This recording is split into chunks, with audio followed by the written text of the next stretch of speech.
Labubu Matcha Dubai Chocolate Crumble Cookie.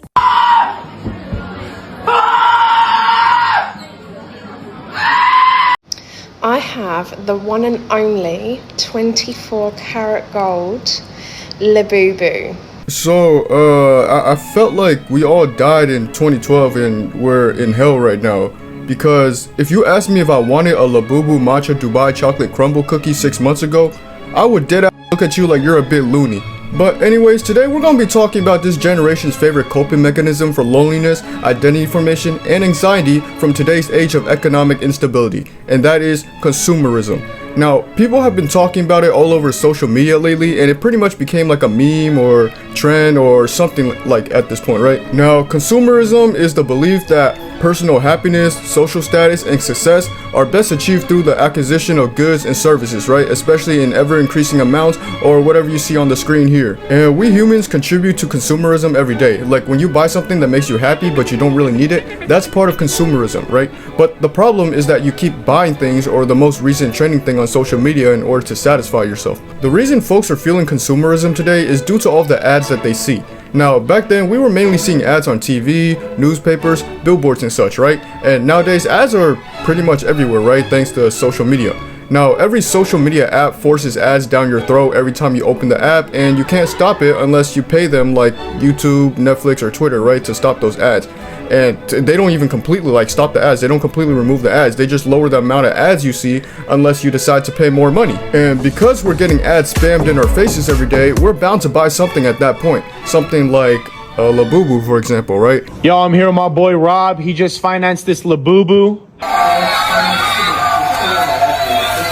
Now, if you said Labubu in front of me like 6 months ago, I would dead think you were calling me a slur, bro.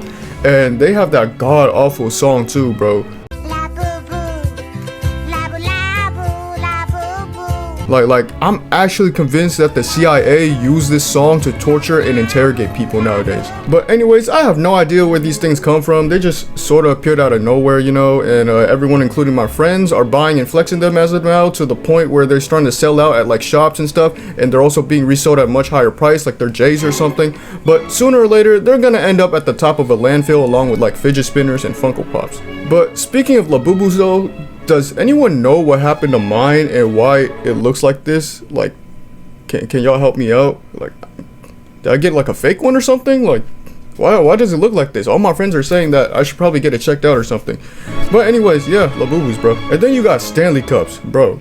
I remember like some time back then, people used to like camp out of stores and stuff and then fight for them, right? Like I remember a video that I saw, there was like a counter or a table or something or a shelf, like it was full of Stanley cups, right? And when like the store opened up, like 6 or 7 people, 6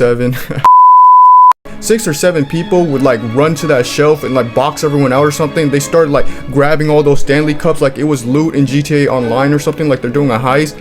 But yeah, bro, I don't know why people were literally obsessed with them. Maybe because they were like trendy at the time, or they're like an aesthetic or a status symbol. But anyways, if you look at Stanley cups nowadays, they're not as popular and demanding as they used to be. I mean, people still buy them from time to time, but like my local stores, bro, like Target or something, bro, I'd be seeing like shelves and stuff like full of them, right? Like the hype low-key died down, I'm not gonna lie.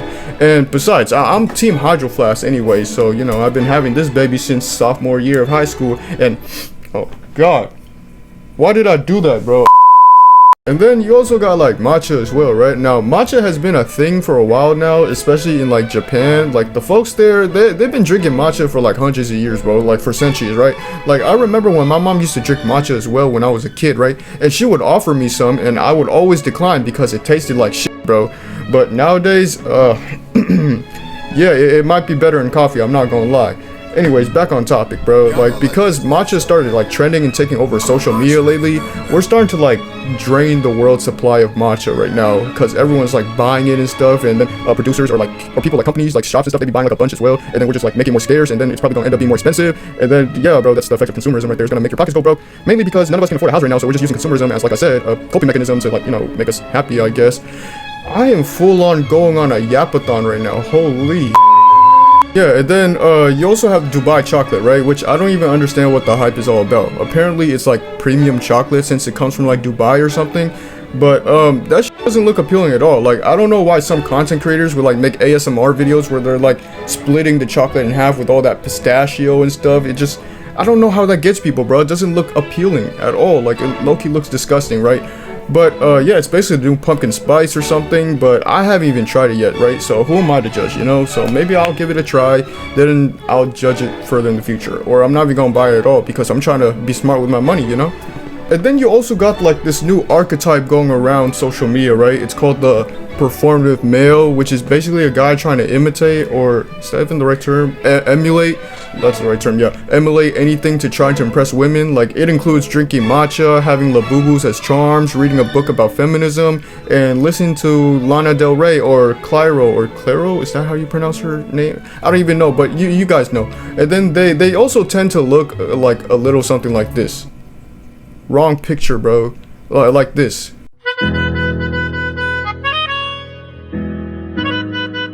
And the sad part about this is that some women will actually fall for these types of dudes, thinking that it's their actual like personality or something, and that every man should be just like them, without knowing that these motherfuckers are just using a fake persona to simply crack. Hold on. Let me take some notes real quick. But at the end of the day, consumerism has convinced our generation that our worth is tied to what we buy and not who we are. Now, we chase trends instead of values, temporary highs instead of lasting meaning, but it's not too late to break that cycle. By becoming more intentional with how we spend our time, money, and attention, we can start building lives that reflect on who we truly are, right? Not just what corporations want us to be. Yo, that was low-key kind of fire. Should I become a philosopher? I'm gonna low-key write that down. What did I say again? But yeah, guys, if you enjoyed today's video, don't forget to like, comment, share, and subscribe. Also, follow my Instagram and TikTok. I post on there sometimes as well. And let me know your consumerism stories and experiences down below if you want to or not. But yeah, until next time, you guys, stay safe. Peace. Subscribe to my Chiga who is John 206.